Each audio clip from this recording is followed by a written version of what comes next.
Thanks to everyone who joined this morning. I think we've just got a fantastic panel and hopefully we'll cover a lot of ground here. To kick things off, my name is Parker Burrill and I'm a partner at Norwest Venture Partners. We are a big multi-stage investment firm headquartered in the Bay Area.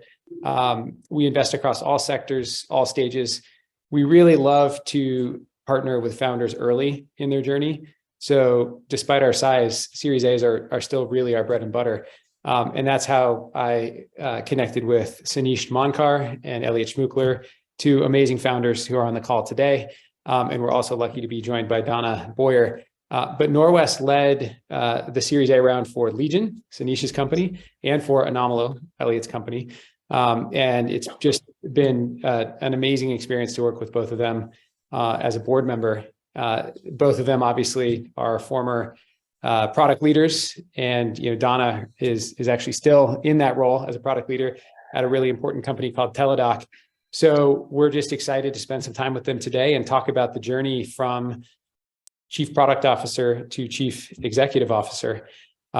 So with that, maybe we'll just start with some intros. I guess I'll call names so we're organized here. Maybe Sanish, you could give us just a quick 60-second bio on yourself. Sure, yeah. My name is Sanish Monkar. I'm the founder and CEO of this company called Legion. Legion builds labor management solution for labor-intensive industries and helps them to manage labor from the perspective of cost and efficiency, but also from the perspective of employee satisfaction and employee engagement. So we operate in and we serve industries like retail and hospitality and so on and so forth. My background prior to Legion was I was Chief Product Officer at SAP. I was running their procurement and supply chain innovation areas, both from product and engineering standpoint. And prior to that, I was the Chief Product Officer of a company called Ariba that was acquired by SAP, and my role was similar there, running products and engineering. Great to be here, Parker. Yeah, awesome. All right, how about you, Elliot? Thanks, Parker. Thanks for having me. I am Elliot, co-founder and CEO of Anomalo, and Anomalo helps data teams find and root cause issues with their data. And we do it before anyone else notices. So if you're having problems with your data, Anomalo might be a good product for you. In terms of my background, I started my product career many years ago at a company called eBay, and then ended up running product teams at LinkedIn, and ultimately was the head of product at companies like Wealthfront and Instacart, most recently, where I was also the Chief Growth Officer. So excited to talk to everyone today. Thank you, Elliot. And Donna, how about you? Hi, everyone. I'm Donna Boyer. I'm Chief Product Officer of Teladoc Health. Teladoc leads a virtual first healthcare. We started with general medical, which means that 24/7 you can call to get diagnoses, to get help, to get medical consults, and expanded to include primary care, mental health care, chronic conditions, all integrated into one. So you can think about it as a virtual first full medical office building, skyscraper, where you can get all your care connected in one place. My background is in product. I similarly started product way back when. My first role was in a very early stage startup that got acquired, and ended up at Oracle. My journey to Teladoc, it's my first role in healthcare, and my return to B2B. Prior to Teladoc, my background's mostly consumer product. I led product management and design at Stitch Fix, and before that, led the host side of the platform at Airbnb. Wow. Well, we've got some really stellar panelists today. This is going to be fun. So I guess maybe just to kick it off, I think, most great companies have sort of a founding myth. There's some sort of catalyst that led the founder to step away from a big job and venture out and start a company. So I'd love to hear about that. And maybe we'll start with Elliot. What inspired you to start Anomalo? Yeah, absolutely. Great question, Parker. And I love how you're calling it the founding myth, because over time it takes on, grandiose details as it's picked up over and over. But the impetus was really being at Instacart with my co-founder, Jeremy, who's our CTO. And Instacart, as many of you know, is a grocery delivery company, very popular, very successful, intensely data-driven. Everything is powered by data. There's real-time GPS tracking of every driver that's delivering your groceries coming in. There's inventory feeds coming in from every grocery store in North America, pretty much. There's of course product analytics and all those kinds of things. So intensely data-driven place. And I was just surprised when I started there at how often issues with the quality of the data were impacting our work. And this is in a sophisticated organization with all the best data people, with all the best tools, right? And one of my favorite stories is coming in one morning. This is pre-pandemic, so coming into the office in San Francisco one morning, and my entire team was running around freaking out because they were looking at the sales that day, and sales from Costco, which is a big partner retailer for Instacart, were down by 50%. Right. And everyone was like, what is going on? What is happening? Did we break the site? No, the site still works. Did we break the search experience? There's people reporting that they can't find items. No, the search works. There's nothing wrong with search. Turns out it was literally just a data quality issue. The way Instacart works is we put items for sale that are actually available at the grocery store. And so that's done through a system of these inventory feeds. So every day Costco and other retailers would send us a feed of, this is what's in my store today. So we can put those items up for sale and delivery. And that particular morning, for reasons unknown, the feed from Costco excluded anything in the meat department. And our code did what it's supposed to do. It said, well, there are no meats in the inventory feed. There must be no meats for sale at Costco today. And it dutifully took down all the meat items from the Instacart site. And so folks were going in and searching for, chicken and salmon and hot dogs and whatever they get at Costco and finding nothing and abandoning their order as a result. Actually, a great natural experiment. What happens if you take away all the meats from Costco? Turns out you lose 50% of your revenue that day. If you think about it, any reasonable system that was watching these inventory feeds coming in and checking for unusual issues would have spotted this instantly, right? It would have been obvious that every day there's some number of meats, but today it's 0 meats. But we have no such system, despite having all the tools in the world and all the best people. And so literally that was, one of the big inspirations for Anomalo. And today, Anomalo watching a feed like this for our customers would instantly spot this issue and would alert them, as well as many, many others. But that was one of the inspirations. Yeah, that resonates with me. I've spent 15 years in product before I got into VC and had the opportunity to work with Elliot at LinkedIn back in the day. And we had the same issue there, where you'd wake up in the morning to a dashboard on how a certain part of the business performed. And if something looked off, you spent half your day running around trying to figure out what was going on. And so when Elliot, brought me up to speed on Anomalo, it was an easy decision to get excited about it. And then just such a awesome opportunity to invest. So I think empathy for the problem is a really important theme in a lot of founding myths. But then I'll shift over to Sanish, and Donna, I promise I'll loop you in here too. But Sanish, Legion is a platform for companies that employ hourly workers, and it helps them run their businesses more efficiently, but it also gives the workers more say in when and how they work, which is a dimension that is, I think really important and inspiring.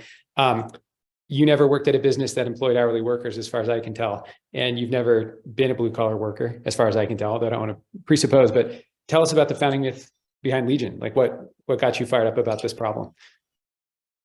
Yeah, so firstly, I agree with Elliot. This starts with like this myth, and then it takes its own story over the years. And sometimes you're like, what exactly were the details? So I always have to kind of remember those things pretty well. after I left SAP, after pretty long stint in enterprise software and building other things, supply chain and stuff like that, and I spent 6 months, basically doing nothing, which was awesome, and visiting, driving cross country. There was a pretty long trip of visiting national parks and going across the country and things like that, which was again pretty awesome. One of the things that on that trip I was, just seeing a lot of these small businesses, large businesses, like these service industry, whether it's in outside of national parks or hotels where I was staying in. And there were a lot of these for hire signs everywhere. Like everyone seemed to be not having enough workers. And that's still, by the way, the case. In fact, it's even more compounded now with, after the pandemic and whatnot. But, and just out of curiosity, I just kept digging in, like, what is the problem? And you also hear simultaneously, and you read about stats from workers not having enough, they're not making enough pay to have a basic livelihood. So if people are looking for workers all the time, and if workers don't have enough work to do, it's just like there's a broken picture. Like why are these two supply and demand signals, like my supply chain brain goes, why are these things not meeting? And it turns out there are lots of, both technology and human problems that have not been solved. Technology problems are a lot of these businesses, they operate on very, very thin very thin margins, and they don't have the sophistication to do some, schedule employees optimally in a way that employees are going to be, happy with the flexibility that's provided to them, and the getting the number of hours they need to work so that they can make the necessary wages to, take care of themselves. And from an employee standpoint, they have no tools at all. Like even today, when you look at retail, including large retailers, right? 90+% of retail workforce, they don't even get a company email address, leave alone any other tools to help them with their jobs. So it was very underinvested area. It wasn't, there wasn't anything targeted towards making employees' life a little bit better, but also simultaneously making sure that the employees who hire them, they have the tools to do the right thing, to schedule them properly, but also drive their own efficiency and things like that. The other thing I observed was also these problems existed in all types and sizes of hourly work. It was a horizontal problem. It's not as verticalized as a retail problem and this problem. Anybody hiring hourly workers, hospitality and banks and service industry and anywhere there's an hourly workforce, this was a problem. Employees wanted flexibility and better experience. Employers were struggling with efficiency, productivity, and turnover. Same things.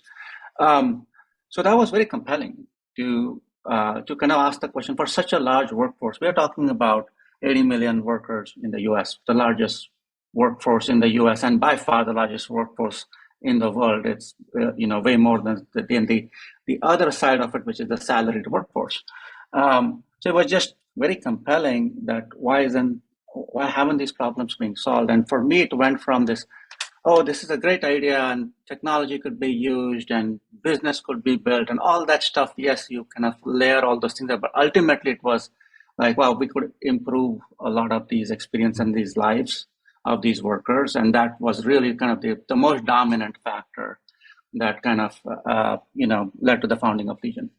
Yeah, I love it. And I love how, both of you were really fired up about solving a problem that you perceived. One, you felt it firsthand. The other, you sort of perceived from the outside in. And both of those paths led you to starting what have become very successful businesses. I guess just to loop in Donna here, Donna, what inspired you to join Teladoc? I mean, Chief Product Officer is an incredibly important role within a company. You are almost sort of typically the CEO or founder's right-hand person in sort of executing this strategic vision. So you have to feel a lot of empathy. Well, I would imagine you have to feel a lot of empathy for the problem. You have to be really inspired by what you're doing every day. So what led you to Teladoc? When I joined Teladoc and made the decision to, first of all, look at healthcare and health tech. I live in San Francisco, and it was, for people who are here in the summer of 2020, it was a really dark time in the city, quite literally. It was early pandemic. My husband had just gotten into a biking accident and, had to deal with, sitting in the parking garage while he was in surgery for 8 hours, so that there was nowhere to go. You couldn't go into waiting rooms. The wildfires were raging and the sky was dark. Health equity was a very significant problem. And you have those moments where I'd always wanted to get into healthcare. When I was in college, I thought I was going to go to medical school, and then I thought, like, I have to take too many biology classes. And then after, I thought, well, I want to go back to medical school, but I really love tech. And, then I got my EMT license, and I thought, well, maybe that's close enough, but not really. And I got to the point where if it was like, if not now, when am I going to do this? And I looked at a lot of things, everything from founding a company to joining a larger company to everything in between, and really made the decision to join Teladoc because healthcare is really complicated. And so, especially given my background in consumer, the natural fit for me would be to start a DTC company, but I really wanted to make sure that I understood all of the ins and outs that allowed me to have the biggest impact possible. So I just started, I went from, if I'm not founding something because it's scary, or am I not founding something because I really want to learn? And, healthcare, I think I absolutely made the right decision to be able to impact things at scale and to be able to give so many more people access to healthcare and to change the way people are able to get care, from their home, and to make access to the system less scary and more accessible was really what motivated me to do it. And I think whether you're founding or leading product in a larger company, it's that passion and that curiosity for solving the problem deeply that gets you going through all of the inevitable, best days and worst days that are often in your same day. Yeah, that resonates. I mean, I think, one of the common themes here is that product is a great stepping stone into the role of founder and CEO. I think that's why most people are here today attending this panel. And so why don't we just go right after that question? I think it prepares you extremely well, but at the same time, running a company as founder and CEO is a much broader set of responsibilities. Sales, marketing, legal, HR. So maybe I'll start with Sanish on this one. How did you learn how to manage all the functions beyond product, and kind of what experiences in your pre-founder career have been most valuable in being effective in the CEO role, where you're responsible for every aspect of what the company does? I think the key word is what you just said, which is learn, right? And it is important to approach this with that mindset, which is there is a lot to learn, and there is a lot that you have to, just like even in the previous career as heading product, that I think one thing about product leaders, and I'm sure everybody on this panel here too can attest to that, is the learning never stops, right? As a product leader, you are responsible for seeing around the corners. You're responsible for having a point of view on where the world is going and how that translates to innovation within your company. That is fundamentally the job, right? And then, of course, there's execution part of it and things like that. So I think, in my opinion, and I could be biased, but product leaders are already tuned into that forward-looking learning. And all of that stuff translates, in my opinion, very naturally to these new areas of learning as you found a company or step into a new role. What are new things? It doesn't have to be product related, but has to be, maybe it's on a scale that is higher. Now you're talking about company topics like sales or go-to-market strategies or marketing plans and sales compensation and things like that. So first and foremost, that learning, just the ability to learn at that scale translates really well.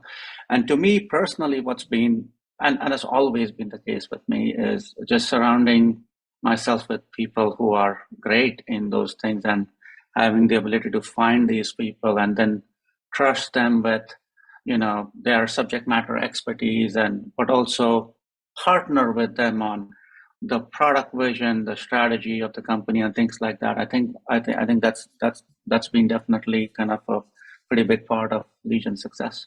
Gotcha.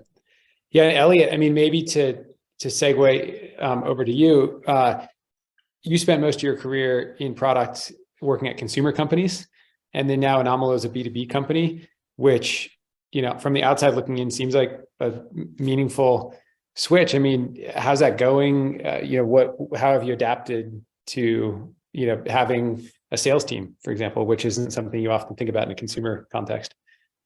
Yeah, you know, there's definitely learning. As Anish said, you have to continue to learn and you have to surround yourself with great people. You know, what's interesting about my prior roles is, although they were consumer products, they had actually quite a bit of enterprise and B2B sales exposure. A lot of folks may not know this. I know Parker knows this, but LinkedIn actually is an enterprise SaaS company, right? That sells a product to businesses that want to recruit folks. Instacart, little known fact, right? Most folks know it as a consumer grocery delivery company. Actually, the people that pay Instacart its revenue, for the most part, are the grocery retailers. So there's a sales team inside of Instacart that's on the road trying to strike massive deals with grocery retailers, you know, all over North America, possibly all over the world at this time. And so what's great about being in a product role at a place like Instacart is you get exposed to that.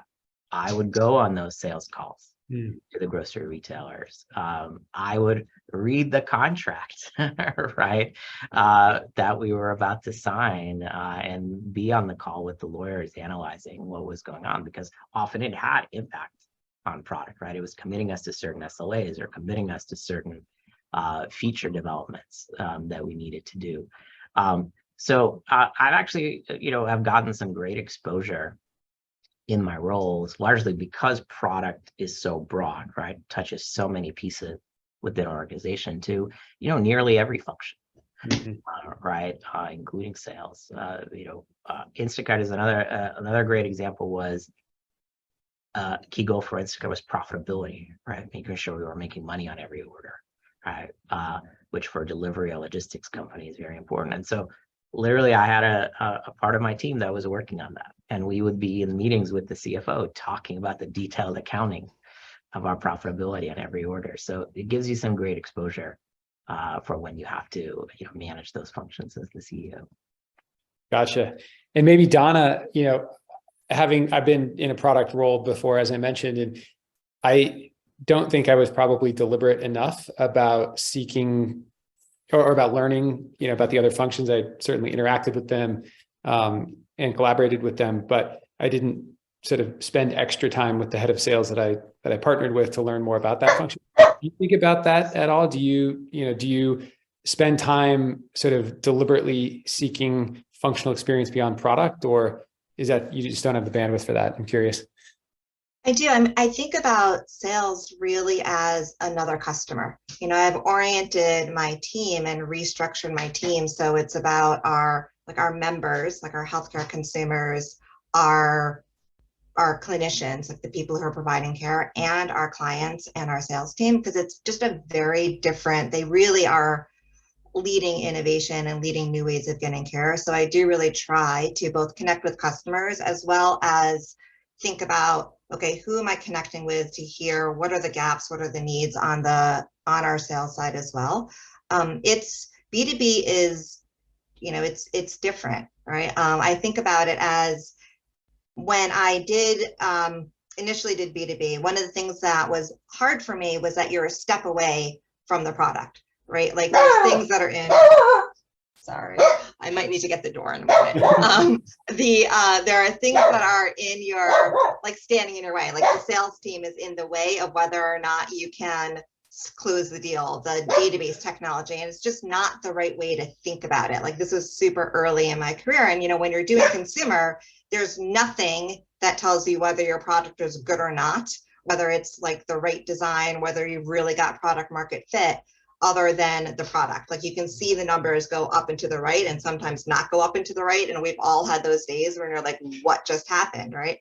But if you think about it's a really important source of information. What is making it possible for your sales team to sell? And really thinking about the product holistically, it's a much broader and easier path to success. So that's been, I think, an important learning maybe from my 22-year-old self to my no longer 22-year-old self, like fast forward, some decades in there, is really making a very concerted effort to have empathy both for the sales team as well, and really focus on that as a customer. Got it. Yeah, these are helpful perspectives. I think there are a lot of product leaders, probably many of the folks on this call, who daydream about founding a company. I mean, I think it's natural and to do so, and then at the same time, for Elliot and Sanish, at least, you're on the other side of it, and so you've got some scar tissue. That it isn't easy. I mean, I'm curious, now that you're a couple years into the role of founder CEO, what's been the best part of being a founder and CEO so far, and kind of what has been the worst part or your least favorite part? Maybe Elliot, we'll start with you. Yeah, so I think my best part and my worst part are the same, which is the best part. You get to kind of see everything, right? You get to be a part of everything. That's something that always annoyed me in various product roles, is although my exposure was very broad, I didn't get to make the decisions in other areas. And sometimes I disagreed with the decision that was made. So what's great about the CEO role is, if you want to, you can make all the decisions, right? Or you could set up things in a way where you're involved in those things. But that's also the worst part, because if something is broken, well, that's your fault, right? It's ultimately up to you to fix it. There's no one really to complain to. You can only complain to yourself about things that are not going well. So it kind of puts a lot of onus on you to really fix things that are broken and keep an eye out for them. Mm-hmm. Yeah. And Sanish, how about you? Yeah, I think I agree with the best part answer that Elliot just gave. I think for me, as a product leader, there was things that were in my control, but there's also things that I was influencing, and there's things that were, kind of a couple layers away. As a founder, you're putting it all the pieces together. Like that is now, you finally have that, not just access, but it's actually, as Elliot said, you have to make a lot of decisions which are historically the product roles not necessarily being in your decision-making sphere. So that's great, and I think it's been very, very satisfying to actually be in, being able to put the picture together the way you think it needs to be. Of course, the downsides to it too, as sometimes that things do not work out, and obviously you have to take the blame for it. For me, the thing that I also talk to other newer founders about is just to, and this is something I personally thought it was challenging early on to me, was just to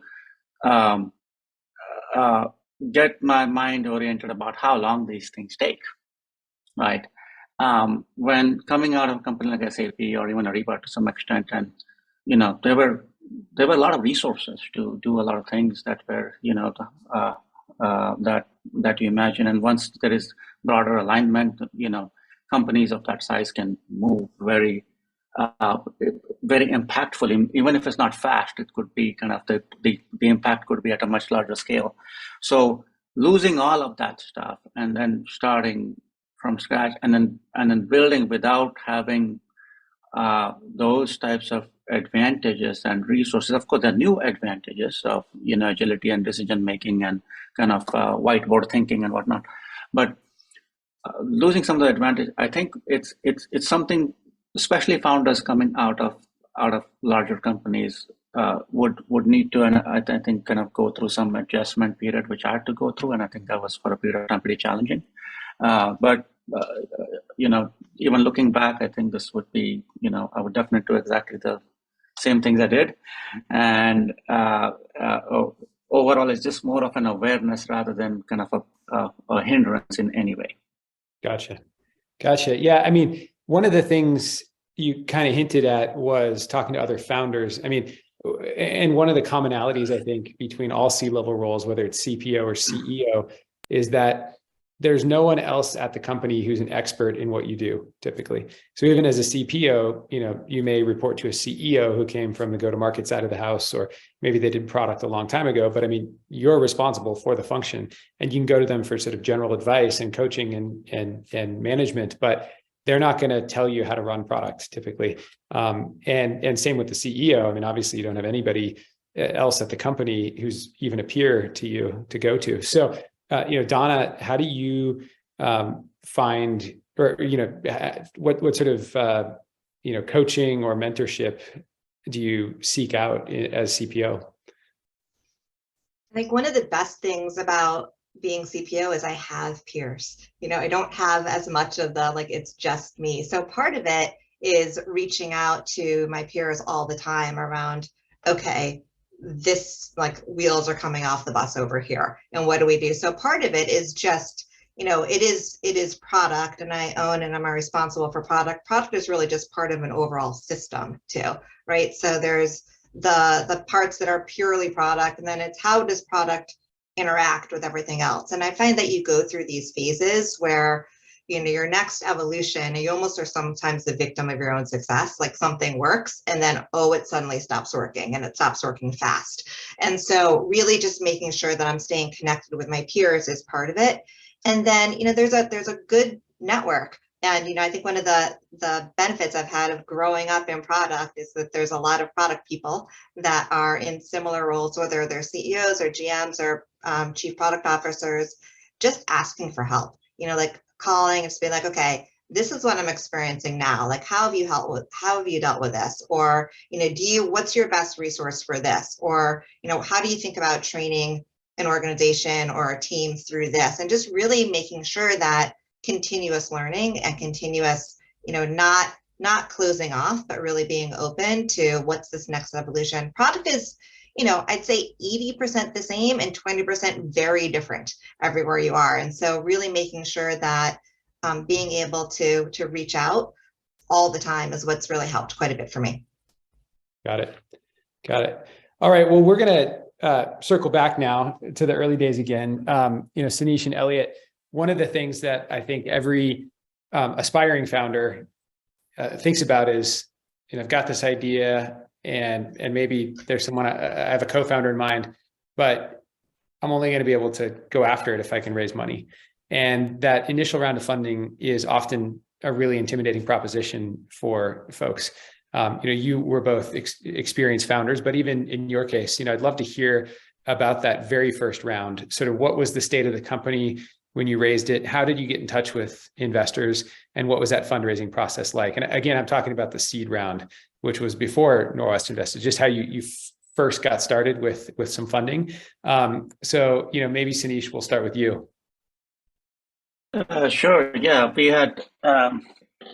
I had made some progress by that time in terms of just evolution of my own thought process around what I want to build, and had some slides that I think the most important part of work I'd done was talk to a lot of customers by then, talk to a lot of prospects and operators and employees. So there was a lot of, like, in my mind, my conviction level was pretty high, but I hadn't built a lot of product, and I had just hired a couple of people to start building the product. So that was the stage I was at. It was helpful. I mean, I think one advantage is that product leaders starting companies have is that generally the question is not about whether they can build products or not. Like they've already established that in the past. It's about all the other things. So that's an advantage. So I didn't have to spend too much time convincing people that I can build products. It wasn't about that. It was all about the viability of the idea. Is there a market for it? Is the timing now? All the other very important questions. So I focused more on that part, and was fortunate enough to have a lot of interest from early stage companies. We ultimately partnered with Ross Fubini from XYZ Ventures and first round capital to get the seed round done. But my advice to new founders, sort of, be aware of the situation and like what are your strengths and what are you actually which objections you're trying to actually mitigate by doing some early work. If you're a non-product founder, non-tech founder, maybe the objection is around building the product and demonstrating some sort of early proof, or so it really depends on the situation, depends on the space, consumer space, B2B space, and things like that. But generally doing some work to show that you're committed and to show that you've thought about this problem long enough that you have a perspective that you really believe in. I think at the seed stage is super important. And quick follow-up, Sanish, how do you get in touch with Ross and First Round?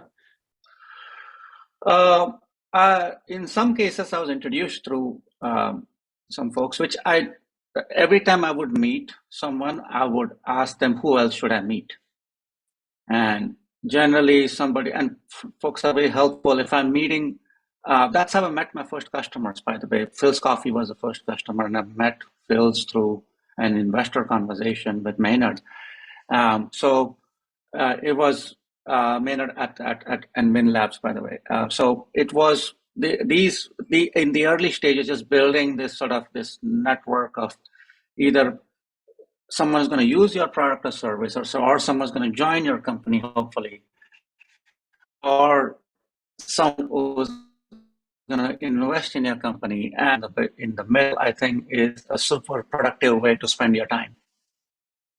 Yeah, it's interesting. The theme there is how outbound things are at that early stage. You really have to be out talking to people. Yes. Customers, early employees, but also investors, or just really anyone in your network. Sanish and I got connected through a former colleague of ours or a colleague of mine and Elliot's at LinkedIn, who was friends with Sanish and thought what he was working on was interesting and introduced us. And, the rest is history. But I never expected that person to be someone who connected me with an investment. And so I think it's, the network that you build over time, just working in the Valley or, virtually in the Valley, is incredibly important, incredibly powerful. But when you first start a company, you kind of got to get out and pound the pavement and, prime the pump on those introductions and fire up that network. And Elliot, I'm curious, in your case, what that seed round looked like and how you got in touch with folks. Yeah, it was pretty similar to Sanish's story. We had a great conception of the problem we were trying to solve because we had faced it ourselves, right?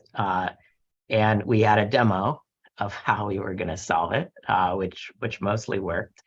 And then it was exactly as Sanish described. We went to our network, right? And so this is why it's actually helpful throughout your career, if you're in product or other functions, to meet people and to go to events and to participate in the community, because you establish some of that network in addition to the network you're building through just your professional career, right? The people that you work with, like I work with Parker.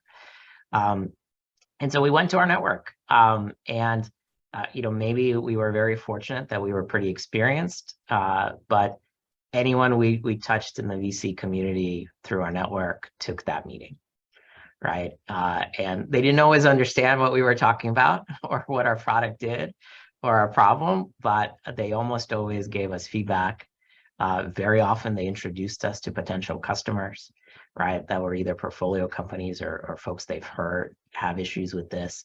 And that gave us an opportunity to kind of refine our pitch, right? Our problem statement stayed the same, but we learned to also answer the question, well, why is this going to be big? Why is this going to be a huge company someday? Which was not a question we had in our original pitch. And actually, that's how we got connected to the folks at First Round, who also led our seed. And by that time, we weren't even doing the product demo anymore. The pitch was the problem and why this was going to be big, right? And that was how we made it happen. Got it. It's great. Common theme there with First Round. Great fun, by the way. And then, Donna, how do you think about kind of building out your network so that you would be in a position to start something and raise money, or do you not kind of think about it that way? I think for me, and what both of you have said is really resonates, is that it's really important to be deliberate about it. I am an introvert. I'm a very loud introvert, but I'm an introvert. And so having, going to events and connecting to people is, it takes some work, right? And I think when you think about it more as less about selling, I think for me, a change in mindset was less about like selling or networking for some gain and more about, there's an amazing community of people who are here to help and innovate and co-create things. And if you just change your mindset, it became much, much easier. I approach going to events, or I approach now speaking opportunities. There's just more opportunities to learn. That's really changed things for me. And so I think having that mindset when you have an idea, the people knowing that there's people in your network or, one hop away who can give you feedback, who can give you money, who can give you advice, it really changes things. Gotcha. Yeah, good. Good. All right. So we will do a little bit of a 7th inning stretch here, mix things up a little bit. Maybe just quick interlude with story time. Would love to hear from each of you, just maybe kind of a day in the life of being CEO of a startup, or something meaningful that happened in your role as founder recently. Could be anything. Could be a frustration. Could be a triumph. Could be a learning. Any stories, Elliot? Anything come to mind? I don't know if I have anything great. I feel like, I'll say one thing. I've been really pleased at some of the executive hires we've made recently at the company. That's one of the things you get to do as the CEO, right? Build out the executive team over time. And it's actually amazed me how much of a difference a great executive hire makes in our ability to do stuff. I knew that kind of intellectually, right? But every day I'm experiencing that in a very emotional way, where I see how the great executives we hired are just pushing ahead and knocking over obstacles that are making things happen, right? And I compare that to some executives that we may have, mishired in the past that weren't doing that, where I had to push and I had to kind of get very involved in what they were doing. So that's probably one of the highlights of, we've had some new executives start in the last few months, and it's been amazing to see them ramp up and really push their area forward, right? I think that's a theme that I've seen in my 6.5 years in venture is the common thread among the companies in our portfolio that are extremely successful is that the founders are great at attracting talent, but that's really hard. So any sort of pragmatic words of wisdom or advice on how you are able to source and convince these really talented leaders to join your cause at the early stage? Yeah, no silver bullet, right? Again, go to your network, and hopefully you've built a network over time where folks know other folks. Use referrals. So a recent executive that we hired was referred by a more junior member of our team who had worked with them. Right, that's a very powerful signal when someone already on your team is saying, I want this person to be my leader, right? I've worked with them before, they would do great here. That's better than almost any other signal you can get. So we've done that quite a bit, and some of our strongest executives were referrals from other folks inside the company that have worked with them.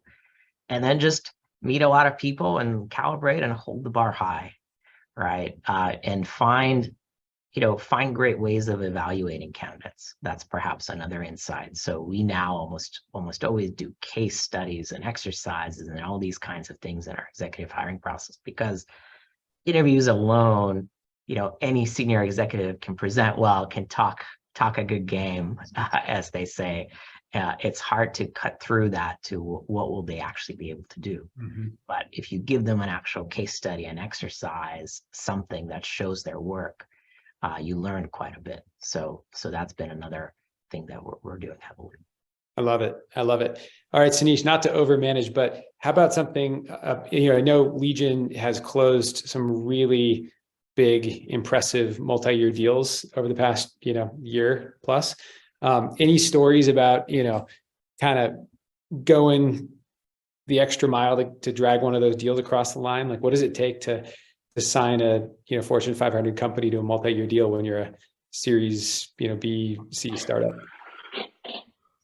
Yeah, I think it takes, firstly, our advantages. We compete in those types of deals with companies much, much larger than us who've been around for a very long period of time. So they have their advantages of scale and, reputation over a period of time. Our advantages are we can deploy the entire company and really basically product and engineering and sales and marketing can all be super coordinated, really understanding what our value proposition is, what the customer challenges are, mapping the two, and really turning this to all hands on deck. So if you have a product that fundamentally you're convinced can work for this even companies of these large sizes, and we're talking about employees over 100,000, and so pretty massive scale of organizations, some of the largest employers out there. If you're convinced to build a product that can genuinely add value and support them from a scale standpoint, then the whole go-to-market process, it takes time. You got to build a reputation. You got to be invited in many of these cases to RFPs. So you need some early wins and early customers who can vouch for you and say, no, this worked for me, and they can scale up to XYZ things that may work for larger companies. And you got to go through that journey. That's why it takes longer to get there. But once you're there, and if you're able to retain that advantage of all hands on deck for critical deals, because that's the thing that larger companies will not be able to do. I wouldn't be able to if I were at SAP, for example.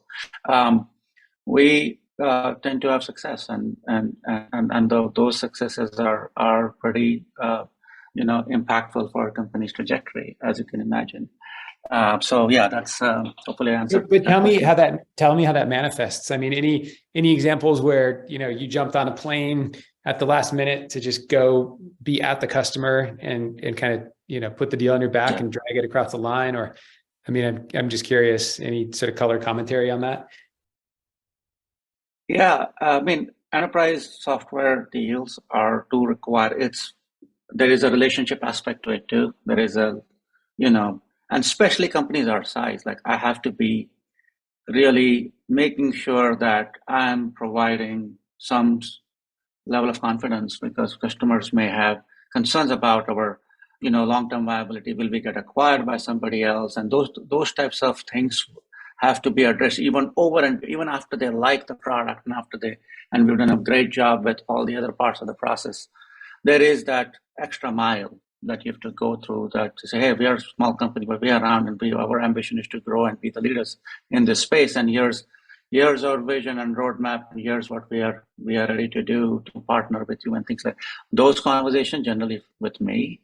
And there've been plenty of times, like we are still a small company, so I'm very involved in every major deal. I have a great team that runs the deal, but it is also my job to help them. So getting on a plane and meeting a prospect, or like what we did last week which was, by the way, was one of those things that was incredible for us. Actually, it's been a couple of weeks now, this NRF conference, which was a National Retail Federation conference in New York.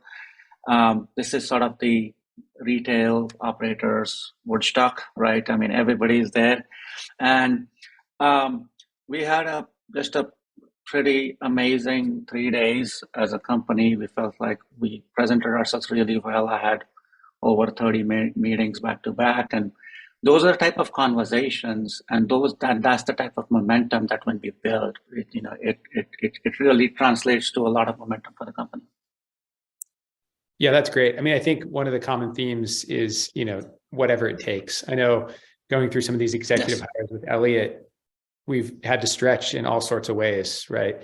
Many of the candidates have met the board. Sometimes the board helps, sell or close the candidate. Sometimes we have to stretch on comp. But strong hire can make a huge difference on the company.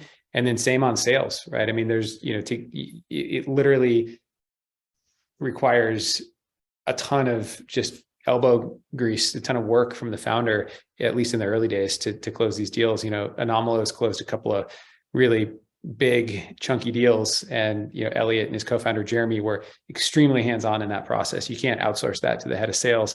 And Sanish, I know you've got a great CRO on your team now, but I mean, I can't imagine a founder being more hands-on with customers than you. So that's definitely a theme and something anybody who starts a company should be ready for. But we'll do this. We'll address the audience question here, and then I kind of wanted to wrap up with one more open-ended question. But maybe Donna, you can take this one. So it's about disagreements between different C-level execs, and their ability to influence the CEO, and kind of how the CEO makes decisions when there's dissent among the leadership team. And I'm curious, one, whether you ever experience that at Teladoc. I think it's only natural.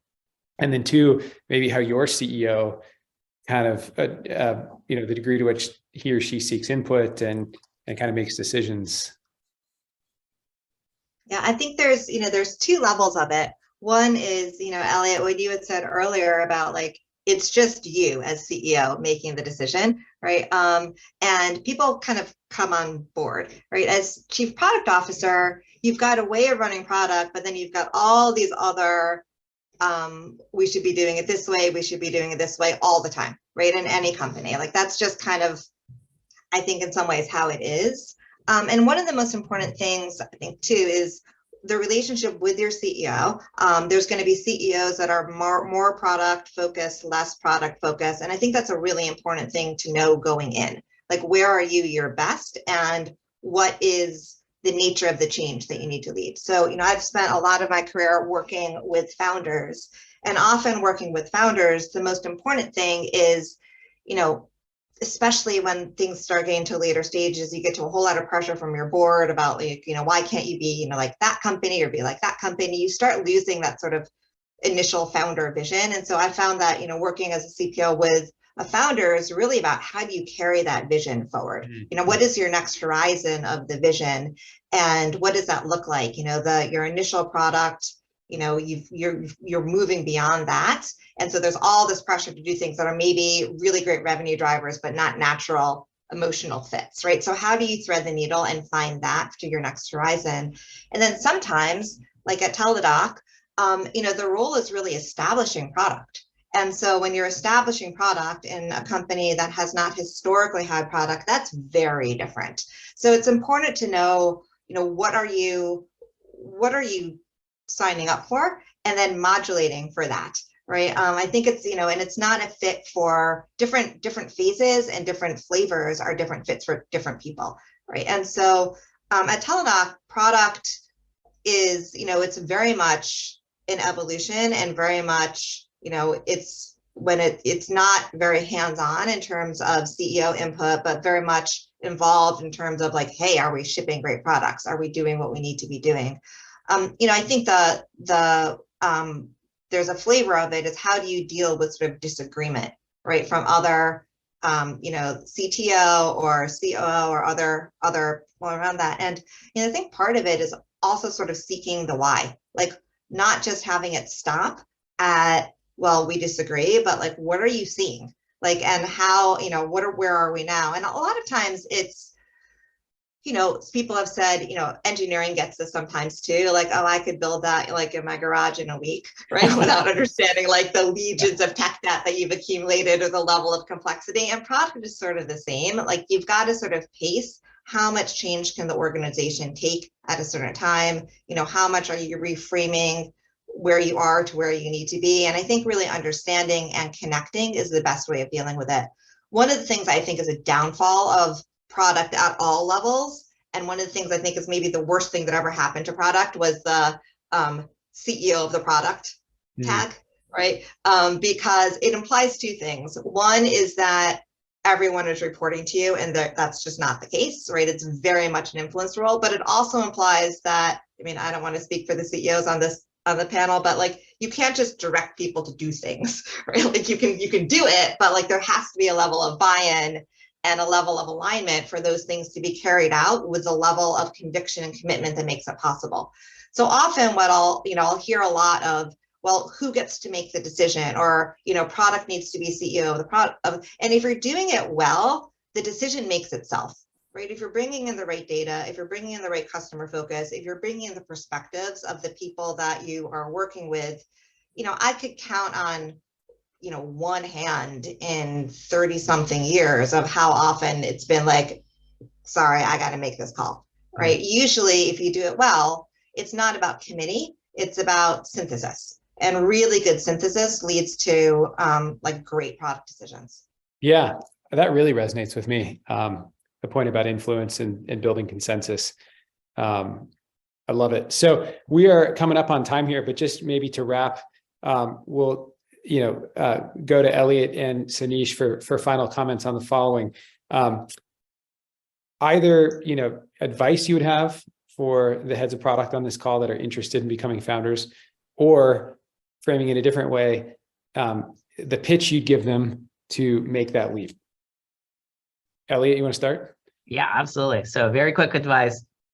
If you're listening on this call and you want to start a company, I would say just do it. Right.